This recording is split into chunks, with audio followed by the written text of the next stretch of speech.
अस्सलाम वालेकुम जी, आप मेरा YouTube चैनल देख रहे हैं। मेरा नाम सोहराब बरकत है। उम्मीद ख्वाहिश ये है कि आप लोग खैरियत से ठीक ठाक होंगे। पाकिस्तान में इस वक्त एक डिबेट छिड़ी है और डिबेट है मलाला यूसुफजई के एक इंटरव्यू के हवाले से। उस इंटरव्यू के आखिर में वो जो होस्ट हैं उनसे वो ये कह रही हैं कि जनाब पाकिस्तान में, या वो कम अज़ कम ये समझती हैं कि निकाह की ज़रूरत नहीं है। आप किसी पेपर पर सिग्नेचर करके बाउंड होने के बजाय अगर आपको कोई अच्छा लग रहा है तो आप उसके साथ ज़िंदगी गुजार सकते हो और ज़्यादा बेहतर तरीके से गुजार सकते हो। भारत में, हमारे पड़ोसी मुल्क में इसे लिविंग रिलेशनशिप में कहते हैं, यानी आप कोई भी लड़की या लड़का एक दूसरे की अगर मेंटल कंपैटिबिलिटी है तो बगैर किसी भी लीगल बाइंडिंग के वो एक दूसरे के साथ रह सकते हैं और अगर चाहें तो आगे जाकर वो शादी भी कर सकते हैं और इस दौरान वो अपनी किसी भी तरह की फिजिकल इंटीमेसी शेयर कर सकते हैं। ऐसा होता है, हमारे पड़ोसी मुल्क में होता है। अब ये जो सारा इंटरव्यू है ये हुआ कैसे और ये बात कैसे पहुंची, इसका कॉन्टेक्स्ट बहुत सारे हमारे पाकिस्तानियों को पता नहीं है, वो मैं आपके सामने रख देता हूं। लेकिन उससे पहले अगर आपने हमारा चैनल अभी तक सब्सक्राइब नहीं किया तो बराए मेहरबानी सब्सक्राइब करें ताकि हम भी आहिस्ता आहिस्ता यूट्यूब के गोल्डन बटन की तरफ जाएं। खैर, अच्छा जी, ये एक इंटरव्यू एक वोग मैगजीन है, एक फैशन मैगजीन है, उसके लिए इंटरव्यू किया सीरीन केल ने, जो बरतानवी साफ़ी हैं, पॉलिटिकल कमेंटेटर हैं, थिंकर हैं, वुमेन राइट एक्टिविस्ट हैं और बड़ी एक इंटेलिजेंट खातून है और बड़ी ज़बरदस्त खातून है। अब ये इंटरव्यू उस तरह का इंटरव्यू नहीं है जैसे कोई मुझसे सवाल पूछे और मैं जवाब दूं, या फिर मैं किसी से सवाल पूछूं, सवालात और जवाबात का सिलसिला नहीं है, बल्कि ये एक ऐसा इंटरव्यू है, ये एक गैदरिंग है। सेंट्रल लंदन के होटल में मलाला यूसुफजई और सीरीन केल एक होटल के कॉर्नर में बैठी हैं चाय के लिए, और वहाँ पर उन दोनों की आपस में जो एक कैजुअल सी गुफ्तगू चल रही है उसको उसने सीरीन केल ने उस मैगजीन में छापा है। तो वो जो सीरीन केल हैं वो इस तरह से उस इंटरव्यू को इस तरह से भी लिख रही हैं, अगर आप जाकर पढ़ें वो मैगजीन पर, कि वो उसके जो फिजिकल अपीयरेंस हैं, जब वो कोई भी सवाल पूछती थी, मलाला की जो मूवमेंट्स थी, जिस तरह जो कुछ उन्होंने पहना था, उसको भी वो टाइम टू टाइम बयान करती हैं। यानी मैं आपको अगर थोड़ा सा शुरू से बताऊं तो सीरीन केल लिखती हैं कि मलाला जब मेरे सामने बैठी थी तो उसके बाल थोड़े से ढीले थे और उसने आधे सर पर स्कार्फ लिया हुआ था, और मैंने जब उससे पूछा कि आप क्यों ये स्कार्फ लेती हैं तो उसने कहा कि ये हमारे पश्तूनों की एक कल्चर है, पश्तून कल्चर है और ये हमने करना ही होता है। उसके बाद सीरीन केल ये कहती हैं कि मलाला ने मुझे ये बताया कि जो उनका जब वो ऑक्सफोर्ड पढ़ने आई, पाकिस्तान में उसके साथ एक हादसा हुआ, वो बरतानिया चली गई, ऑक्सफोर्ड में जब पढ़ने गई तो वो मिंगोरा सवात में अपने स्कूल की टॉपर थी, यानी टॉप करती थी, A+ ग्रेड्स उसके आते थे। लेकिन ऑक्सफोर्ड में मलाला के बकौल वो बिल्कुल अपने आप को कम जहन, कुंद जहन महसूस कर रही थी। जो बाकी कलीग्स थे बहुत ब्रिलियंट थे, बड़े ज़बरदस्त लोग थे, और मलाला कह रही है मैं कई बार छुप छुप कर रोती थी, क्योंकि कंपटीशन एक मैच ही नहीं था, एजुकेशन का मैच नहीं था, पर्सनैलिटीज़ का मैच नहीं था। खैर, मलाला ने बहुत कुछ सीखा। आगे जाकर वो एक जगह बताती हैं कि मैं कई बार बरतानिया में पब्स में गई हूँ, मैंने कभी ज़िंदगी में शराब नहीं की और ना ही मैं नाची हूँ, लेकिन पब्स में ज़रूर जाती थी। वहाँ पर मेरे दोस्त शराब पीकर नाचते थे और एक दूसरे से बेधड़क बातें करते थे, मुझे बड़ा मज़ा आता था और मैं बहुत हंसती थी और मुस्कुराती थी। अब ये देखें, ये इंटरव्यू नहीं है, कैजुअल बातें हैं, ये इस तरह से चल रहा है। आगे जाके जहां पर असल मसला पैदा हुआ वो ये है कि सीरीन केल उससे पूछती हैं कि क्या मलाला आप किसी के साथ रिलेशनशिप में हैं, या वो ये कह रही हैं कि ऑक्सफोर्ड में कोई ऐसा लड़का आपको अच्छा लगा जिसे आप चाहेंगे कि फ्यूचर में उसके साथ अंडरस्टैंडिंग और शादी करें। अब इस पर जो रिप्लाई किया मलाला ने, वो एग्जैक्ट वर्ड्स अभी मेरे पास आर्टिकल पढ़ा नहीं है, मैं आपके लिए नहीं पढ़ सकता, लेकिन वो ये था कि एकदम से बेसाख्ता तौर पर वो इस कदर शर्माई कि मेरे लिए सरप्राइजिंग था। वो शर्माई बहुत ज़्यादा,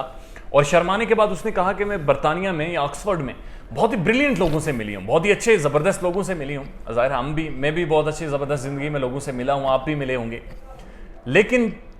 मुझे आज तक कोई वो नहीं मिला और होपफुली मिलेगा कि जिसके साथ मेरी अंडरस्टैंडिंग होगी, मेंटल कंपैटिबिलिटी होगी, जो मुझसे प्यार करेगा, मेरा ख्याल करेगा, मुझे समझेगा, तो मैं ज़रूर उसके साथ ज़िंदगी गुजारना चाहूँगी। इसके बाद वो सीरीन केल लिखती हैं कि मुझे ऐसा महसूस हुआ जैसे मैं किसी बिल्ली के बच्चे को मार रही हूँ, and I switch the topic. ये उसने फ्रेज़ इस्तेमाल की, उसके कहने का मतलब ये था कि ये रिलेशनशिप की बात पूछकर सीरीन केल को ये महसूस हुआ कि उसने मलाला को अनकम्फर्टेबल किया है, उसे बहुत ही अनकम्फर्टेबल किया, जिसकी वजह से उसने कहा कि आई स्विच द टॉपिक, मैंने टॉपिक ही अपना चेंज कर दिया। आगे जाकर इंटरव्यू के आखिर में जिसकी वजह से पूरे पाकिस्तान में रोला पड़ा हुआ है, वो ये था कि सीरीन केल को वो ये बताती है मलाला कि मेरे जो वालिद और वालदा थे, मेरी वालदा उन दोनों की अरेंज मैरिज थी और मेरी वालदा इतनी अपने वालिद से वाकिफ़ नहीं थी। तो बाद में मैं समटाइम्स कहती है कि मैं ये सोचती हूँ कि जब उनकी शादी हो गई तो मेरी वालदा को वालिद साहब जैसे भी थे उनके साथ ज़िंदगी गुजारनी पड़ रही थी। तो बाद में वो कह रही हैं कि मैंने ये सोचा कि जब आपको कोई इंसान अच्छा लग जाए तो लीगल बाइंडिंग्स की क्या ज़रूरत है, दस्तखत करने की क्या ज़रूरत है, उसके साथ सिग्नेचर करके उसके साथ होने की क्या ज़रूरत है, आप वैसे भी उसके साथ ज़िंदगी गुजार सकते हो। अब इस पर पूरा पाकिस्तान खड़ा हो गया जी, मलाला ने निकाह के ख़िलाफ़ बात कर दी, मलाला निकाह के ख़िलाफ़ है, ये जनाब बेहयाई प्रमोट कर रही है, ये वो कर रही है। पहली बात ये समझिए, ये कोई बेहयाई नहीं प्रमोट कर रही, ये कोई बेहयाई नहीं है जो उसने इंटरव्यू में बात की है, इसलिए कि बरतानिया और यूरोप का ये जो कल्चर है, उनका जो फैमिली सिस्टम है वो इस तरह का है कि वहां पर आप लिविंग रिलेशनशिप्स में रह सकते हो। तो अगर मलाला यूसुफजई एक बरतानी, अभी उसके पास शरीयत है, अगर वो बरतानिया में रहती है तो यकीनन उसने बहुत सारे ऐसे चीज़ों को ऑब्जर्व किया हो जिसके मुताबिक शायद उसके लिए बेहतर हो। अब पाकिस्तान में ये चीज़ें इम्प्लीकेबल इसलिए नहीं हो सकती या कभी भी नहीं हो सकती कि बरतानिया या किसी भी दुनिया के ममालिक में आप चले जाएं, पूरी दुनिया का जो फैमिली सिस्टम है वो कोलैप्स हो गया है। और पाकिस्तान का फैमिली सिस्टम इसलिए कोलैप्स नहीं हुआ क्योंकि इसके लीगल बाइंडिंग्स होती हैं। आप किसी को डिवोर्स करते हैं तो यू हैव टू एक्सप्लेन, आप किसी से शादी करते हैं तो उसका एक सर्टेन क्राइटेरिया होता है, you have to meet that. ऐसा नहीं हो सकता कि आप चाय पीने किसी के साथ बैठ जाएं और आपको लगे कि यार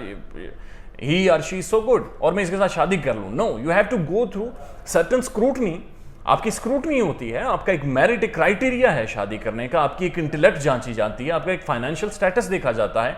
आपकी फैमिली बैकग्राउंड, आपका अपना बैकग्राउंड देखा जाता है और उसके बाद जाकर ये एक बाकायदा लीगली एक कमिटमेंट तय की जाती है और उस कमिटमेंट में आप पर बहुत सारे फ़राइज़ लागू होते हैं और बहुत सारे फ़राइज़ अगर आप वो नहीं पूरे करते तो आप एक फैमिली के सामने जवाबदेह होते हैं। तो ये चीज़ तो पाकिस्तान में तो खैर कभी भी नहीं हो सकती क्योंकि पाकिस्तान का जो फैमिली सिस्टम है वो बहुत डिफरेंट है एज कम्पेयर टू वर्ल्ड, पूरी दुनिया के मुकाबले में।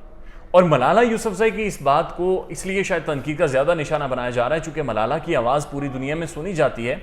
और मलाला पाकिस्तान का एक प्रोडक्ट है, पाकिस्तान की एक पहचान है, किसी हद तक नोबेल प्राइज़ विनर हैं, प्रेसिडेंट ओबामा से कई बार मिल चुकी हैं, एक इंटरनेशनल एक्टिविस्ट हैं पाकिस्तान की और ह्यूमन फाउंडेशन चलाती हैं, वुमेन राइट्स के ऊपर बात करती हैं। लेकिन उसके बात करने का शायद उसका क्या एक्सपीरियंस रहा हो बरतानिया में, तो वो अपने उस एक्सपीरियंस की बुनियाद पर वो वहाँ के सिस्टम के हवाले से बात कर रही हैं। ऐसा हरगिज़ नहीं हो सकता कि मेरा जो तजर्बा है लाइफ का, उस तजर्बे के मुताबिक सारा पाकिस्तान ज़िंदगी जीना शुरू कर दे।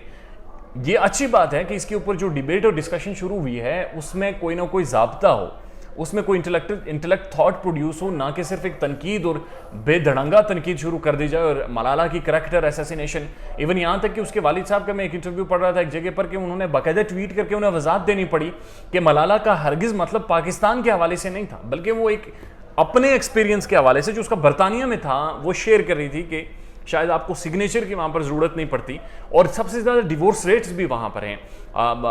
वहाँ पर बहुत सारी चीज़ों में गवर्नमेंट चूँकि आपको सपोर्ट करती है, आपकी फ्रीडम ऑफ एक्सप्रेशन को डिफरेंट तरीके से देखा जाता है, तो वहाँ पर आप ये चीज़ कर सकते हैं, वहाँ पर ये चीज़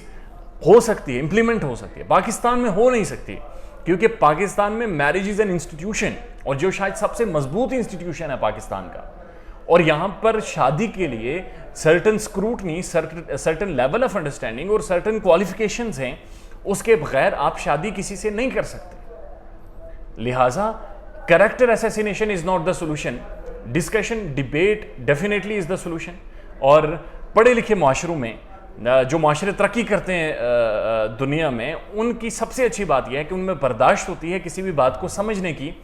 और बात करने की। अपना बहुत सारा ख्याल रखिएगा और हमारे चैनल का भी। Thank you so much.